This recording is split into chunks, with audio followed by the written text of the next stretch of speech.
now that we've got all the vessels filled, we're going to load our pressure cooker. And I just wanted to introduce you to a pressure cooking pot so that you know what we're working with.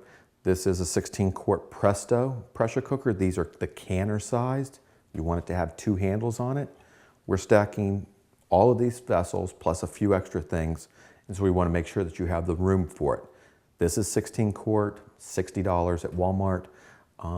18, 20, 24 quart, those are all popular sizes, and we've just found Presto to be high quality and the very best price. Let me show you how to fill this thing. First of all, your pressure cooker came with a plate in the bottom of it, which is called a trivet. Just keeps the jars from sitting on the bottom. I've added purified water. This will be the same purified water that we made our mix with, up to about 1/4 inch above the trivet plate, which is going to give us all the water we need to make the steam to do our pressure sterilizing. At the same time, there's not a risk of it evaporating and running out, or the vessels floating and falling over. Okay. I like to use purified water because it's steaming and boiling. It's going to keep the cooker cleaner longer, as opposed to using tap water, which will mineralize the pot. So let's get started. Always the first things that I put in when I'm doing this are going to be jars of sterile water. You've seen the instructions. We want to take a few jars. These are just household jars. In this case, I'm using jelly jars. This is just ordinary tap water. I filled it almost to the top. I put the lid on loosely. We want to make a few jars of sterile water because when we're putting new plants into tissue culture, we have water to rinse them with.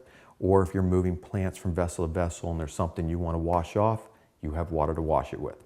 So if we're going to use water in tissue culture later, which we always do, this will give us sterile water to use. So I'm going to put that in there. If you have 2 or 3 jars of about a ½ pint size, perfect. You're all ready to go. Let's start putting the vessels in. With the microclone vessels, our only condition when you stack them is we can't really lock the lids down tight like that, because when they warm up, they start popping like popcorn, and sometimes they can flip over. That's not going to be hazardous, but it could spill. So I just leave them loose, and I just start lining them up along the inside over here, starting with my water jar. Those guys go all the way around. We're going to fill it up from the inside. Everybody's pretty much the same layer, and then we'll put the next bunch right on top of the first ones. Nice thing about a pressure canner like this, everything on the inside is sterilized just the same. So we can stack it almost right to the lid without interfering with the pressure weight or any of the parts of the pressure cooker that are made to keep it from overpressurizing. I'll throw a few more vessels in, and then we'll move this thing over to the stove.